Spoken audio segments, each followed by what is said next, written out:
Hello दोस्तों, नमस्कार। मैं अजय कुमार आपके अपने एकलव्य एजुकेशन चैनल पे एक बार फिर से आप सभी लोगों का स्वागत एवं अभिनंदन करता हूं और आशा करता हूं कि आप सभी लोग स्वस्थ होंगे और मस्त होंगे। जैसा कि हम लोग रोज़ एक प्रैक्टिस सेट करते हैं, तो इसी श्रृंखला में हम आज एक और प्रैक्टिस सेट लेके आए हैं। तो इसका प्रश्न नंबर पहला देखते हैं। गिरिजा कुमार माथुर का जन्म कहाँ हुआ था? तो प्रश्न नंबर पहला है दोस्तों, गिरिजा कुमार माथुर का जन्म कहाँ हुआ था? तो इनका जन्म मध्य प्रदेश के अशोकनगर में 22 अगस्त 1919 को हुआ था। तो ऑप्शन नंबर बी सही होगा, मध्य प्रदेश में। प्रश्न नंबर 2 है, दिनकर जी की मृत्यु कब हुई थी? तो रामधारी सिंह दिनकर जी की मृत्यु 24 अप्रैल 1974 को बेगूसराय में हुआ था और इनका जन्म 23 सितंबर 1908 को सिमरिया ग्राम में हुआ था। तो ऑप्शन नंबर बी सही होगा, 1974। अगला प्रश्न देखते हैं। प्रश्न नंबर 3, इंदुमती कहानी कब प्रकाशित हुई थी? तो इंदुमती कहानी 1900 में प्रकाशित हुई थी। यह हिंदी की पहली कहानी मानी जाती है और इसके लेखक किशोरी लाल गोस्वामी हैं। तो इसका ऑप्शन नंबर ए सही होगा, 1900 ईस्वी। प्रश्न नंबर 4 देखते हैं। राष्ट्रकवि मैथिली शरण गुप्त की मृत्यु किस वर्ष हुई? तो राष्ट्रकवि मैथिली शरण गुप्त जी की मृत्यु 12 दिसंबर 1964 ईस्वी को हुआ था और इनका जन्म 3 अगस्त 1986 ईस्वी को झांसी में हुआ था। तो ऑप्शन नंबर सी सही होगा, 1964। Option number C. अगला प्रश्न देखते हैं 5 नंबर। गोरा बादल कहानी के रचनाकार कौन है? तो गोरा बादल कहानी के रचनाकार प्रभाकर माचवे जी हैं। ऑप्शन नंबर डी सही होगा, प्रभाकर माचवे। प्रश्न नंबर 6 है, आधुनिक एकांकी नाटक के जन्मदाता माने जाते हैं। तो आधुनिक एकांकी नाटक के जन्मदाता रामकुमार वर्मा जी को माना जाता है। तो ऑप्शन नंबर ए सही होगा, डॉक्टर रामकुमार वर्मा। अगला प्रश्न देखते हैं। प्रश्न नंबर 7, झांसी की रानी उपन्यास के रचनाकार हैं। तो झांसी की रानी उपन्यास के रचनाकार कौन है? तो वृंदावन लाल वर्मा जी हैं। ऑप्शन नंबर बी सही होगा, वृंदावन लाल वर्मा जी। अज्ञेय जी की रचना है उपन्यास जो है शेखर एक जीवनी है। जयशंकर प्रसाद जी का कंकाल है और प्रेमचंद जी का एक मुख्य है गोदान। तो ये एक एक इन लोगों की उपन्यास हैं। अगला प्रश्न देखते हैं 8 नंबर। साकेत किस तरह की रचना है? साकेत मैथिली शरण गुप्त जी द्वारा रचित यह रामचरित मूलक रचना है। तो ऑप्शन नंबर डी सही होगा, रामचरित मूलक रचना है। अगला प्रश्न देखते हैं। प्रश्न नंबर 9, अभिज्ञान शाकुंतलम का हिंदी में अनुवाद किया। तो हिंदी में अनुवाद किसने किया था? तो राजा लक्ष्मण सिंह जी ने किया था। ऑप्शन नंबर बी सही होगा, राजा लक्ष्मण सिंह। यह अभिज्ञान शाकुंतलम कालिदास जी की रचना है। अगला प्रश्न देखते हैं 10 नंबर। चित्रशाला कहानी के रचनाकार कौन है? चित्रशाला कहानी के रचनाकार कौन है? तो चित्रशाला कहानी के रचनाकार हैं सियाराम शरण गुप्त जी। नहीं, चित्रशाला के विश्वंभर नाथ शर्मा कौशिक हैं, इनका कौशिक उपनाम है। तो ऑप्शन नंबर डी सही होगा, Vishwambhar Nath Sharma Kaushik. Option number D. अगला प्रश्न देखते हैं 11 नंबर। दुल्हिन गावहूँ मंगलाचार, हर घर आवे राजा राम भरताल। ये किसकी पंक्तियाँ हैं? तो यह पंक्ति कबीरदास जी की है। जो बीजक ग्रंथ है वह कबीरदास जी का है और ये बीजक ग्रंथ जो है इनके शिष्य धर्मदास जी ने लिखा था। तो ये ऑप्शन नंबर बी सही होगा, कबीरदास जी की पंक्तियाँ हैं। अगला प्रश्न है 12 नंबर। रामचरितमानस की टीका निम्नलिखित में से किसने की है? तो रामचरितमानस की टीका किसने की है? तो ऑप्शन नंबर ए सही होगा, Mahendra Ramcharan ji. Option number A, Mahendra Ramcharan. अगला प्रश्न देखते हैं। प्रश्न नंबर 13, अज्ञेय पर किस विद्वान का प्रभाव माना जाता है? तो अज्ञेय पर किसका प्रभाव माना जाता है? D.H. लॉरेंस का। ऑप्शन नंबर सी सही होगा, D.H. लॉरेंस। प्रश्न नंबर 14 है, उदय शंकर भट्ट कृत सागर की लहरें किस तरह का उपन्यास है? तो उदय शंकर भट्ट कृत सागर की लहरें जो है वह एक आंचलिक उपन्यास है। ऑप्शन नंबर ए सही होगा, आंचलिक उपन्यास। अगला प्रश्न देखते हैं 15 नंबर। माइकल अंग्रेजी माइकल अंग्रेजी उपन्यास का मेघनाथ वध नाम से हिंदी में अनुवाद करने वाले साहित्यकार हैं? तो माइकल अंग्रेजी उपन्यास का मेघनाथ वध नाम से हिंदी में अनुवाद करने वाले साहित्यकार मैथिली शरण गुप्त जी हैं। ऑप्शन नंबर डी सही होगा, मैथिली शरण गुप्त। अगला प्रश्न है 16 नंबर, कादम्बिनी मासिक पत्रिका के संपादक हैं? तो कादम्बिनी मासिक पत्रिका के संपादक कौन हैं? तो राजेंद्र अवस्थी जी कादम्बिनी मासिक पत्रिका के संपादक थे। ऑप्शन नंबर सी सही होगा, राजेंद्र अवस्थी। प्रश्न नंबर 17 देखते हैं, प्रयोगवाद का प्रवर्तक माना जाता है? तो प्रयोगवाद का प्रवर्तक अज्ञेय जी को माना जाता है। ऑप्शन नंबर बी सही होगा, अज्ञेय जी। प्रश्न नंबर 18 देखते हैं, निम्न में से प्रयोगवादी कहानीकार हैं? तो प्रयोगवादी कहानीकार कौन है? तो मोहन राकेश जी हैं। ऑप्शन नंबर सी सही होगा, मोहन राकेश। प्रश्न नंबर 19 देखते हैं, सदाचार का ताबीज व्यंग्यात्मक लेख के रचनाकार हैं? तो सदाचार का ताबीज व्यंग्यात्मक लेख के रचनाकार हरिशंकर परसाई जी हैं। तो ऑप्शन नंबर ए सही होगा, हरिशंकर परसाई। प्रश्न नंबर 20 देखते हैं, भूमि दर्शन की भूमिका के रचनाकार कौन है? भूमि दर्शन की भूमिका के रचनाकार फणीश्वरनाथ रेणु जी हैं। ऑप्शन नंबर सी सही होगा, फणीश्वरनाथ रेणु। अगला प्रश्न देखते हैं, प्रश्न नंबर 21, रूपाभ मासिक पत्रिका का संपादन कब प्रारंभ हुआ था? रूपाभ मासिक पत्रिका का संपादन 1938 में हुआ था, जिसका संपादन सुमित्रा नंदन पंत जी ने किया था। तो 1938 ऑप्शन नंबर बी सही होगा, 1938। अगला प्रश्न है 22 नंबर, प्रकृति का सुकुमार कवि किसे कहा जाता है? तो प्रकृति का सुकुमार कवि सुमित्रा नंदन पंत जी को कहा जाता है। ऑप्शन नंबर बी से होगा, पंत जी। अगला प्रश्न देखते हैं 23 नंबर, तुलसीदास जी की पहला महाकाव्य कौन सा है? तो तुलसीदास जी का पहला महाकाव्य कौन सा है? तो रामचरितमानस। यह रामचरितमानस इनका पहला उपन्यास है जो अवधी भाषा में लिखा गया था। अगला प्रश्न देखते हैं, प्रश्न नंबर 24। प्रश्न नंबर 24 देखते हैं, मंत्रबिद्ध उपन्यास के रचनाकार हैं? तो मंत्रबिद्ध उपन्यास के रचनाकार कौन है? तो राजेंद्र यादव जी हैं। ऑप्शन नंबर बी सही होगा, राजेंद्र यादव। विष्णु प्रभाकर जी का एक उपन्यास है अर्धनारीश्वर। निर्मल वर्मा जी का है एक चिथड़ा सुख। कृष्णा सोबती जी का है जिंदगी नामा। तो 24 का ऑप्शन नंबर बी सही होगा, राजेंद्र यादव। अगला प्रश्न देखते हैं 25 नंबर, दीनमान पत्रिका के संपादक हैं? दीनमान पत्रिका के संपादक कौन है? दीनमान पत्रिका के संपादक अज्ञेय जी हैं। ऑप्शन नंबर सी सही होगा, अज्ञेय। प्रश्न नंबर 26 देखते हैं, निम्न में से किस साहित्यकार को पद्म भूषण की उपाधि से अलंकृत किया गया? तो किन्हें पद्म भूषण से अलंकृत किया गया है? तो वे हैं मैथिली शरण गुप्त जी। Option number B, Maithili Sharan Gupt. प्रश्न नंबर 27 देखते हैं, प्रयोगवाद का आरंभ कब से माना जाता है? तो प्रयोगवाद का आरंभ 1943 से माना जाता है, जिनके संस्थापक अज्ञेय जी हैं। ऑप्शन नंबर डी सही होगा, 1943। प्रश्न नंबर 28 देखते हैं, बिहारी सतसई की भूमिका के रचनाकार कौन है? बिहारी सतसई की भूमिका के रचनाकार कौन है? तो ऑप्शन नंबर बी सही होगा, पद्म सिंह शर्मा। Option B.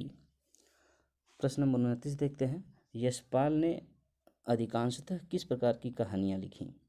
यशपाल ने अधिकांशतः साम्यवादी कहानियाँ लिखी हैं। इनमें पिंजड़े की उड़ान, वो दुनिया, ज्ञानदान और अभिशप्त आदि हैं। तो इसका ऑप्शन नंबर बी सही होगा, साम्यवादी। Option number B. प्रश्न नंबर 30 देखते हैं, कंकाल उपन्यास किस काल में हुई? कंकाल उपन्यास की रचना किस काल में हुई? तो कंकाल उपन्यास की रचना छायावाद काल में हुई, जिसके लेखक जयशंकर प्रसाद जी हैं। तो ऑप्शन नंबर बी सही होगा, छायावाद। प्रश्न नंबर 31 देखते हैं, रंगभूमि उपन्यास किस वाद से प्रभावित है? तो रंगभूमि उपन्यास गांधीवाद से प्रभावित है, जिसके लेखक हैं मुंशी प्रेमचंद जी। तो इसका ऑप्शन नंबर सी सही होगा, गांधीवाद से प्रभावित है। प्रश्न नंबर 32 देखते हैं। 1982 में ज्ञानपीठ पुरस्कार किसे दिया गया? 1982 में ज्ञानपीठ पुरस्कार महादेवी वर्मा जी को दिया गया, उनकी कृति यामा के लिए। तो ऑप्शन नंबर डी सही होगा, महादेवी वर्मा जी को। अगला प्रश्न देखते हैं। प्रश्न नंबर 33, शिव पूजन सहाय को राष्ट्रभाषा परिषद का संचालक किस राज्य में मनोनीत किया गया था? तो इन्हें बिहार में मनोनीत किया गया था। ऑप्शन नंबर ए सही होगा, बिहार में। अगला प्रश्न देखते हैं 34 नंबर, पगडंडियों का जमाना निबंध के रचनाकार कौन है? पगडंडियों का जमाना निबंध के रचनाकार हरिशंकर परसाई जी हैं। ऑप्शन नंबर बी सही होगा, हरिशंकर परसाई। प्रश्न नंबर 35 देखते हैं, बौद्ध धर्म दर्शन के रचनाकार हैं। तो बौद्ध धर्म दर्शन के रचनाकार कौन हैं? तो आचार्य नरेंद्र देव जी हैं। ऑप्शन नंबर ए सही होगा, आचार्य नरेंद्र देव। नरेंद्र शर्मा जी की रचना है प्रवासी के गीत।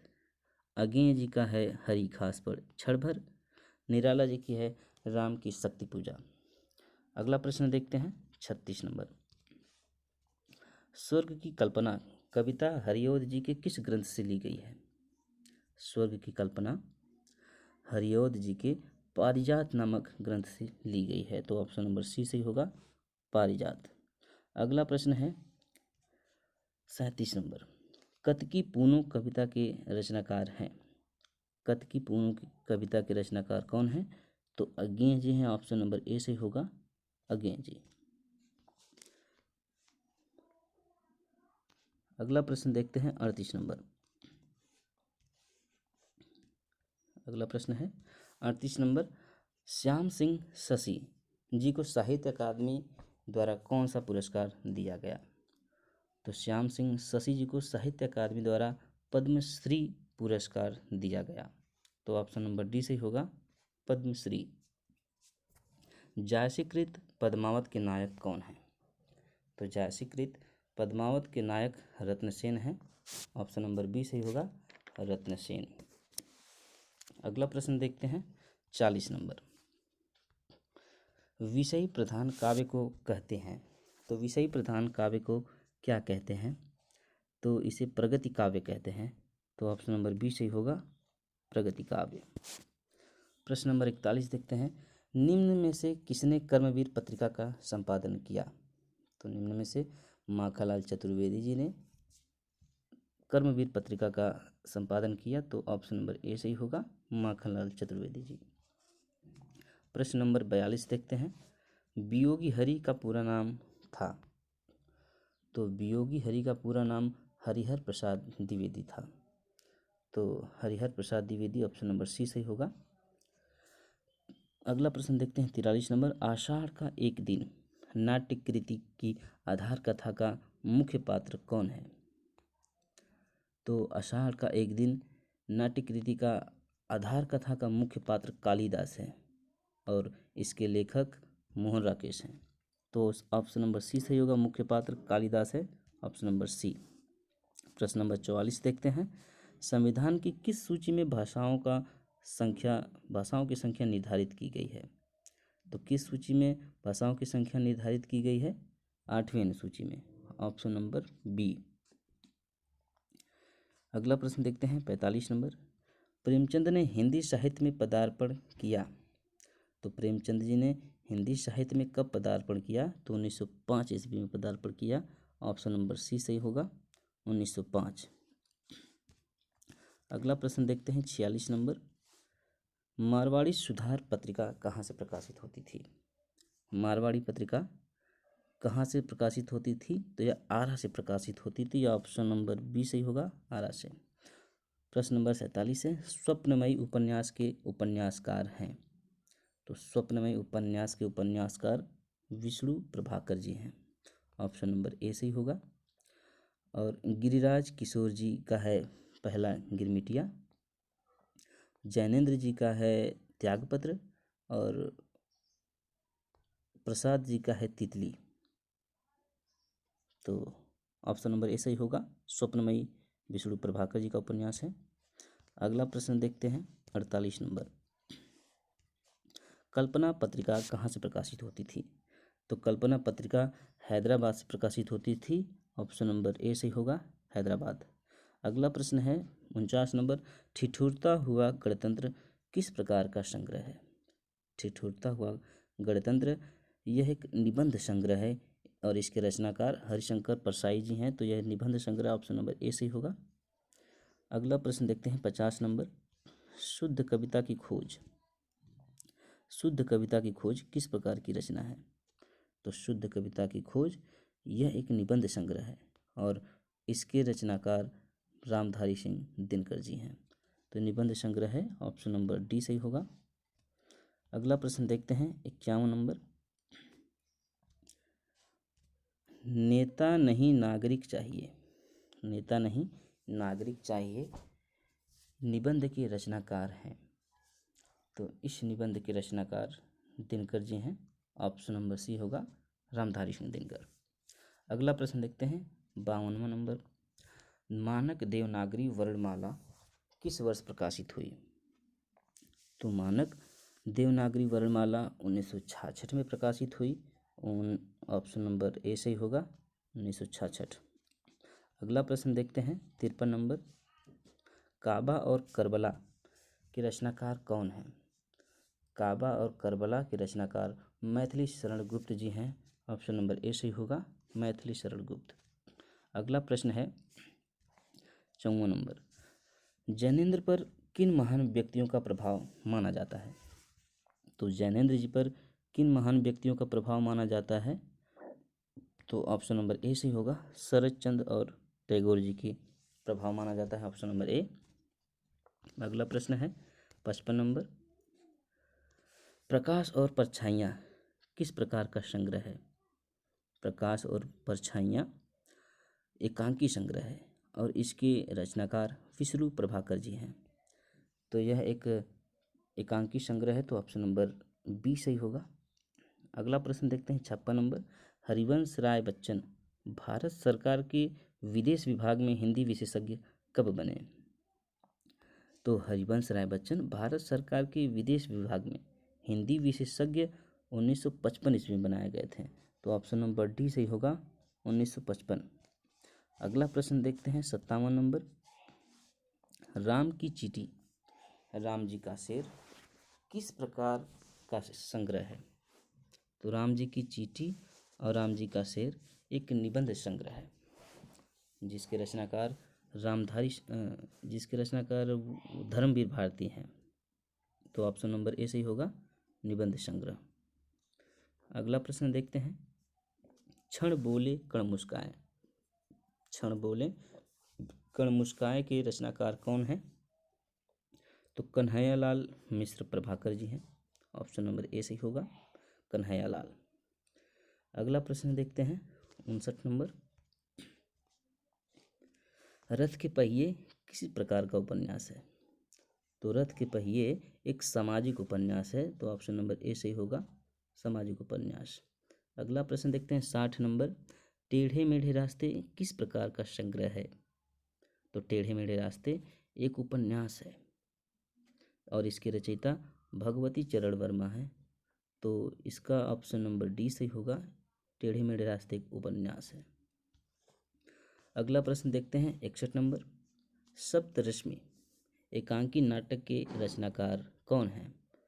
तो सप्तरश्मि एकांकी नाटक के रचनाकार सेठ गोविंद दास जी हैं। तो ऑप्शन नंबर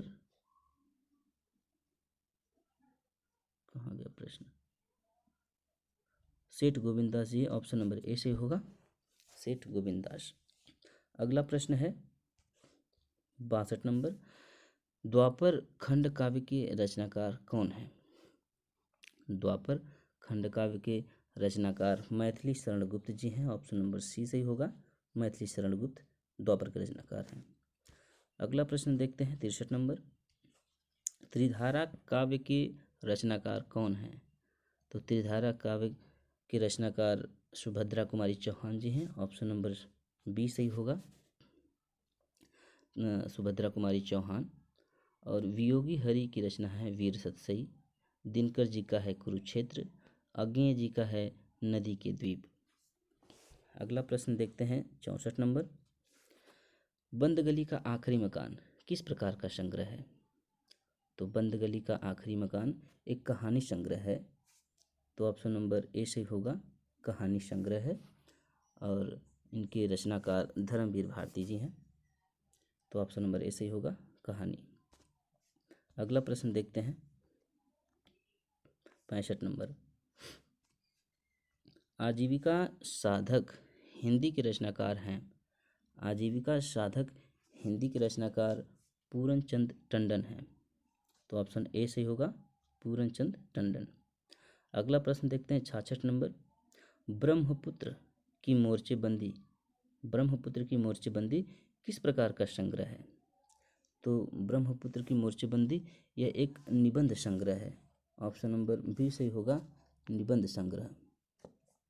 यह धर्मयुग पत्रिका में 1972 में धर्मवीर भारती के रिपोर्टाज ब्रह्मपुत्र की मोर्चाबंदी और दानों की वृत्ति नाम से आए, जो बाद में युद्ध क्षेत्र मुक्त क्षेत्र शीर्षक से प्रकाशित भी हुए। तो इसका ऑप्शन नंबर बी सही होगा, निबंध। अगला प्रश्न देखते हैं 67 नंबर। जिए तो जिए रिपोर्टाज रचनाकार कौन है? जिए तो जिए रिपोर्टाज का रचनाकार कौन है? तो इनके रचनाकार कन्हैयालाल मिश्र प्रभाकर जी हैं। ऑप्शन नंबर डी सही होगा, कन्हैयालाल मिश्र प्रभाकर। अगला प्रश्न देखते हैं 68 नंबर। 12 एकांकी का रचनाकार कौन है? तो 12 एकांकी का रचनाकार विष्णु प्रभाकर जी हैं। ऑप्शन नंबर बी सही होगा, विष्णु प्रभाकर। प्रश्न नंबर 69 देखते हैं। कल्पना पत्रिका का संपादक कौन है? कल्पना पत्रिका का संपादक भवानी प्रसाद मिश्र जी हैं। तो ऑप्शन नंबर डी सही होगा, भवानी प्रसाद मिश्र। अगला प्रश्न है 70 नंबर। 1900 ईस्वी से 1920 ईस्वी तक साहित्य पर किस युग का प्रभाव रहा? तो 1900 से 1920 तक इस पर हिंदी साहित्य पर द्विवेदी युग का प्रभाव रहा। ऑप्शन नंबर बी सही होगा, द्विवेदी युग। अगला प्रश्न देखते हैं। संदर्भ सर्वस्व किस प्रकार की रचना है? संदर्भ सर्वस्व एक ललित निबंध की कृति है और इसके रचनाकार अयोध्या सिंह उपाध्याय हरिऔध जी हैं। तो यह एक ललित निबंध है। ऑप्शन नंबर ए सही होगा, निबंध। अगला प्रश्न देखते हैं 72 नंबर। रामचरितमानस महाकाव्य की रचना का श्री गणेश कब हुआ? रामचरितमानस महाकाव्य तुलसीदास जी द्वारा रचित है और इस रचना का श्री गणेश 1574 ईस्वी में हुआ था। ऑप्शन नंबर बी सही होगा, 1574। अगला प्रश्न है। भग्न मंदिर बन रहा है, भग्न मंदिर बन रहा है कविता के रचनाकार कौन है? तो भग्न मंदिर बन रहा है कविता के रचनाकार दिनकर जी हैं, Ramdhari Singh Dinkar. Option number B सही होगा, दिनकर। अगला प्रश्न है। नंददास किस संप्रदाय के कवि थे? तो नंददास किस संप्रदाय के कवि थे? तो ये कृष्ण संप्रदाय के कवि थे। ऑप्शन नंबर ए सही होगा, कृष्ण संप्रदाय के कवि थे। प्रश्न नंबर 75 देखते हैं। कवि कर्तव्य निबंध के रचनाकार कौन है? तो कवि कर्तव्य निबंध के रचनाकार महावीर प्रसाद द्विवेदी जी हैं। ऑप्शन नंबर डी सही होगा, महावीर प्रसाद द्विवेदी। प्रश्न नंबर 76 देखते हैं। वेणुवन आलोचनात्मक काव्य के रचनाकार कौन है? तो वेणुवन आलोचनात्मक काव्य के रचनाकार दिनकर जी हैं। ऑप्शन नंबर बी सही होगा, रामधारी सिंह दिनकर। अगला प्रश्न देखते हैं 77 नंबर। ज्येष्ठ का मध्याह्न कविता किस काव्य संग्रह से ली गई है? तो ज्येष्ठ का मध्याह्न कविता पलाश वन काव्य संग्रह से ली गई है और इसके रचयिता नरेंद्र शर्मा जी हैं, जिसका प्रकाशन 1934 ईस्वी में हुआ था। तो इसका ऑप्शन नंबर ए सही होगा, पलाश वन। यह पलाश वन से लिया गया है। अगला प्रश्न है। केशवदास द्वारा रचित काव्य रामचंद्रिका की भाषा है? तो तो केशव दास रचित रामचंद्रिका की भाषा ब्रज भाषा है। ऑप्शन नंबर बी सही होगा, ब्रज भाषा। अगला प्रश्न देखते हैं, 79 नंबर प्रश्न, विषाती कहानी के रचनाकार कौन है? तो विषाती कहानी के रचनाकार प्रसाद जी हैं। ऑप्शन नंबर ए सही होगा, जयशंकर प्रसाद। अगला प्रश्न है, माटी रोटी मिला पत्थर, मांगी माटी मिला पत्थर निबंध के रचनाकार कौन है? तो मांगी माटी मिला पत्थर के रचनाकार प्रताप नारायण मिश्र जी हैं। और प्रताप नारायण मिश्र जी भारतेंदु युग के सर्वश्रेष्ठ निबंधकार माने जाते हैं। तो ऑप्शन नंबर बी सही होगा, प्रताप नारायण मिश्र। प्रश्न नंबर 81 देखते हैं, पत्र प्रबंध काव्य के रचनाकार कौन है? पत्र प्रबंध काव्य के रचनाकार कौन है? तो मैथिली शरण गुप्त जी हैं। ऑप्शन नंबर ए सही होगा, मैथिली शरण गुप्त। अगला प्रश्न देखते हैं, नूरी कहानी के रचनाकार कौन है? तो नूरी कहानी के रचनाकार कौन है? तो प्रसाद जी हैं। ऑप्शन नंबर ए सही होगा, जयशंकर प्रसाद। अगला प्रश्न देखते हैं, 83 नंबर, पृथ्वीराज की आंखें। पृथ्वीराज की आंखें एकांकी के रचनाकार कौन है? तो पृथ्वीराज की आंखें एकांकीकार डॉक्टर रामकुमार वर्मा जी हैं। ऑप्शन नंबर डी सही होगा, रामकुमार वर्मा। अगला प्रश्न है 84 नंबर, आचार्य महावीर प्रसाद द्विवेदी जी का निम्न में से कौन सा निबंध है? तो महावीर प्रसाद द्विवेदी जी की कौन सी रचना है? तो कविता, कवि और कविता। ऑप्शन नंबर ए सही होगा, कवि और कविता है महावीर प्रसाद द्विवेदी जी की। अगला प्रश्न है 85 नंबर, आज पहली बार कविता सर्वेश्वर दयाल सक्सेना के किस काव्य संग्रह में संकलित है? तो आज पहली बार कविता सर्वेश्वर दयाल सक्सेना के काव्य संग्रह काठ की घंटियाँ में सम्मिलित हैं। तो ऑप्शन नंबर सी सही होगा, काठ की घंटियाँ। अगला प्रश्न है, ठुमरी कहानी संग्रह के रचनाकार हैं। तो ठुमरी कहानी संग्रह के रचनाकार फणीश्वरनाथ रेणु जी हैं। ऑप्शन नंबर बी सी सही होगा, रेणु। अगला प्रश्न है 87 नंबर, छायावाद ग्रंथ किस प्रकार की रचना है? छायावाद ग्रंथ किस प्रकार की रचना है? तो यह आलोचनात्मक ग्रंथ है और इसके रचनाकार डॉक्टर नामवर सिंह जी हैं। तो यह आलोचनात्मक ग्रंथ है। ऑप्शन नंबर सी सही होगा। अगला प्रश्न है 88 नंबर, ढोला मारूरा दुहा की भाषा कौन सी है? ढोला मारूरा दुहा की भाषा अपभ्रंश है। ऑप्शन नंबर डी सही होगा, अपभ्रंश भाषा। अगला प्रश्न है, बया का घोंसला उपन्यास के रचनाकार कौन है? तो बया का घोंसला उपन्यास के रचनाकार लक्ष्मी नारायण लाल जी हैं। ऑप्शन नंबर ए सही होगा, लक्ष्मी नारायण लाल। प्रश्न नंबर 90 है, विद्यापति की पदावली का संपादन किया। तो विद्यापति की पदावली का संपादन किसने किया? तो रामवृक्ष वेनीपुरी जी ने किया था। ऑप्शन नंबर बी सही होगा, रामवृक्ष वेनीपुरी। अगला प्रश्न है 91 नंबर, बाबू की कुटिया में रचनाकार कौन है? बाबू की कुटिया में जो रचना है, इनके रचनाकार कौन है? तो इनके रचनाकार वेनीपुरी जी ही हैं। ऑप्शन नंबर डी सही होगा, रामवृक्ष वेनीपुरी। अगला प्रश्न है, दिनकर जी का हिम्मत और जिंदगी निबंध किस निबंध संग्रह से लिया गया है? नंबर सी, रेती के फूल होगा। ऑप्शन नंबर सी, थोड़ा भूल गया था मैं। अगला प्रश्न देखते हैं 93 नंबर, हालावाद के प्रवर्तक कौन हैं? तो हालावाद के प्रवर्तक हरिवंश राय बच्चन जी हैं, जिनकी रचनाएं हैं मधुशाला, मधुबाला, मधुकलश इत्यादि रचनाएं हैं। अगला प्रश्न है, आप क्या हैं? आप क्या हैं निबंध के रचनाकार कौन हैं?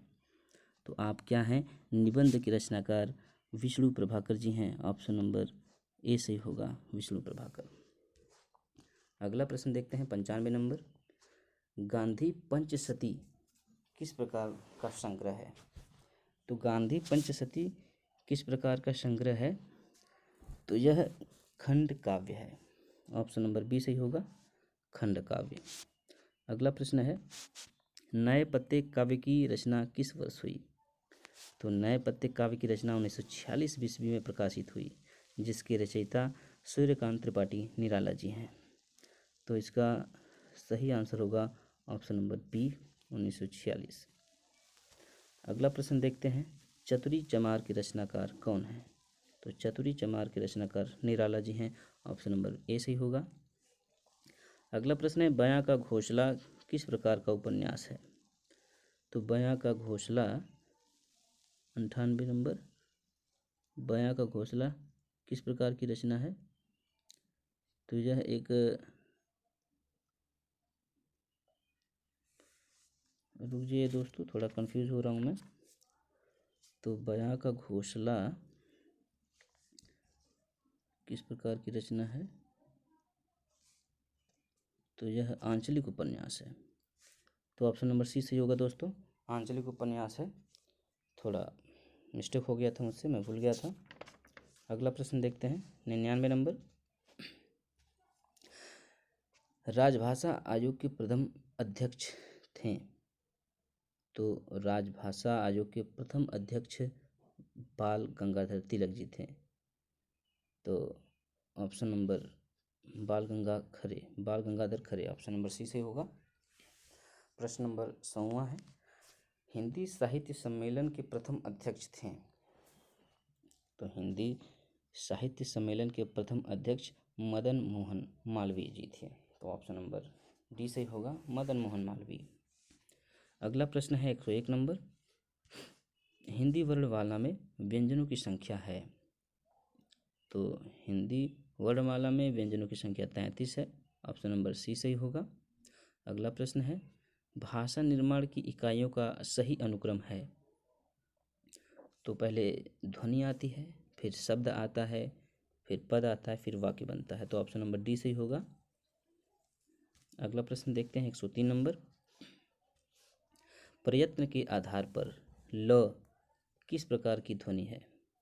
तो प्रयत्न के आधार पर ल पार्श्विक ध्वनि है, और इसी के अंतर्गत य र व भी आते हैं। तो यह पार्श्विक ध्वनि, ऑप्शन नंबर ए सही होगा। अगला प्रश्न है, वर्तनी की दृष्टि से कौन सा शब्द सही है?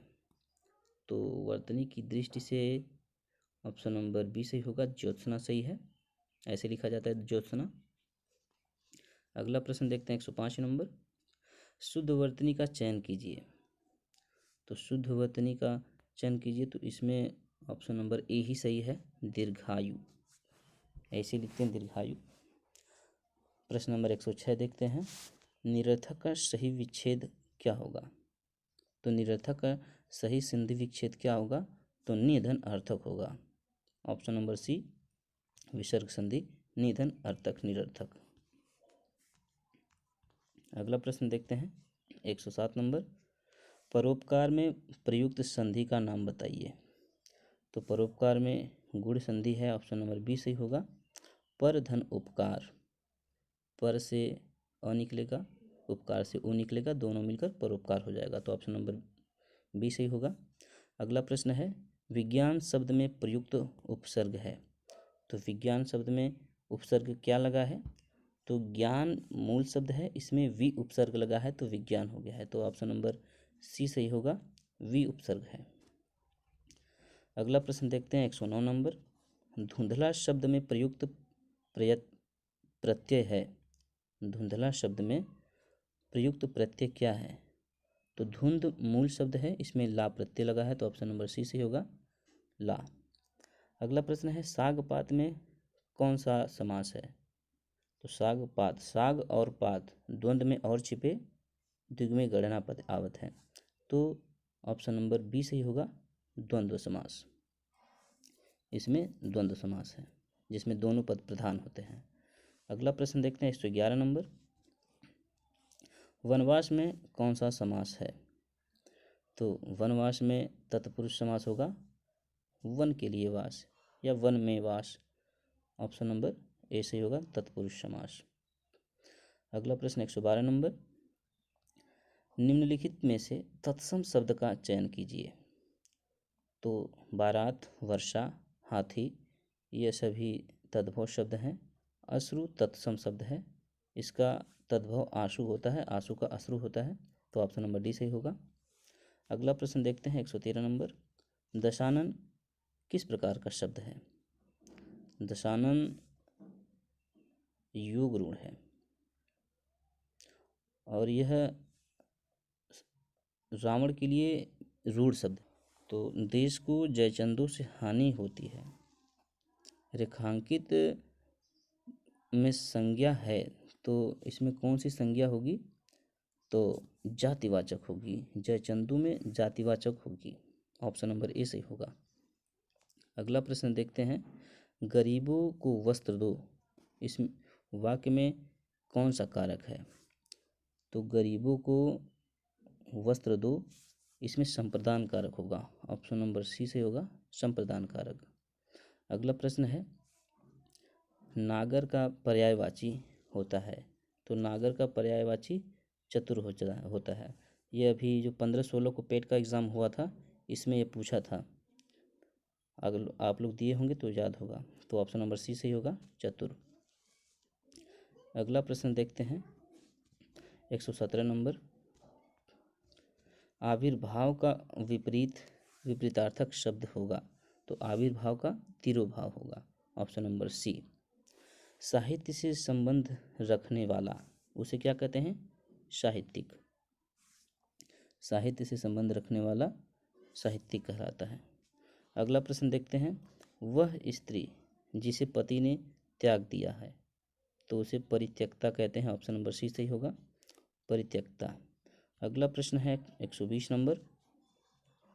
निम्नलिखित में वाक्य के शुद्ध रूप का चयन कीजिए। तो निम्नलिखित में वाक्य का शुद्ध चयन कीजिए। सीता का चरित्र अच्छा है। ऑप्शन नंबर डी सही होगा, सीता का चरित्र अच्छा है। अगला प्रश्न देखते हैं 121 नंबर। हाथ को हाथ न सूझना, इसका अर्थ क्या होगा? कि हाथ को हाथ न सूझना, अगर काफ़ी अंधेरा है तो वहाँ हाथ को हाथ नहीं सूझता है, तो ऑप्शन नंबर सी सही होगा, घना अंधेरा होना। अगला प्रश्न है। अपनी डफली अपना राग, अपनी डफली अपना राग का अर्थ क्या होता है? तो इसका ऑप्शन नंबर डी सही होगा, सबका अपने अपने मन के अनुसार चलना, सब मनमानी करना, सब लोग अपने अपने हिसाब से चलते हैं, इसका मतलब होता है अपनी डाली अपना राग। ऑप्शन नंबर डी सही होगा। अगला प्रश्न देखते हैं 123 नंबर। किलक अरे मैं नेह निहारूं, किलक अरे मैं नेह निहारूं, इन दांतों पर मोती वारूं, इन पंक्तियों में कौन सा अलंकार है? तो इन पंक्तियों में वत्सल रस है, वात्सल्य रस का झलक है इसमें। अगला प्रश्न देखते हैं 124 नंबर। निराला की कविता जूही की कली उदाहरण है, तो यह मुक्तक छंद का उदाहरण है। मुक्तक छंद को केचुआ छंद भी कहते हैं, तो ऑप्शन नंबर सी सही होगा, मुक्तक छंद। अगला प्रश्न है। नवल सुंदर श्याम शरीर में कौन सा अलंकार है? तो नवल सुंदर श्याम शरीर में उल्लेख अलंकार है। ऑप्शन नंबर ए से होगा, उल्लेख अलंकार। तो दोस्तों आज के लिए बस इतना ही। 125 प्रश्नों की श्रृंखला आज पूरी हो गई। तो अगर आप लोगों को ये वीडियो अच्छी लगे तो इसे सब्सक्राइब कर लीजिए मेरे चैनल को, और लाइक कमेंट शेयर कीजिए। तो आप लोगों को और जिस भी टॉपिक से वीडियो चाहिए तो आप कमेंट कीजिए। तो आज के लिए बस इतना ही। जय हिंद, जय हिंदी।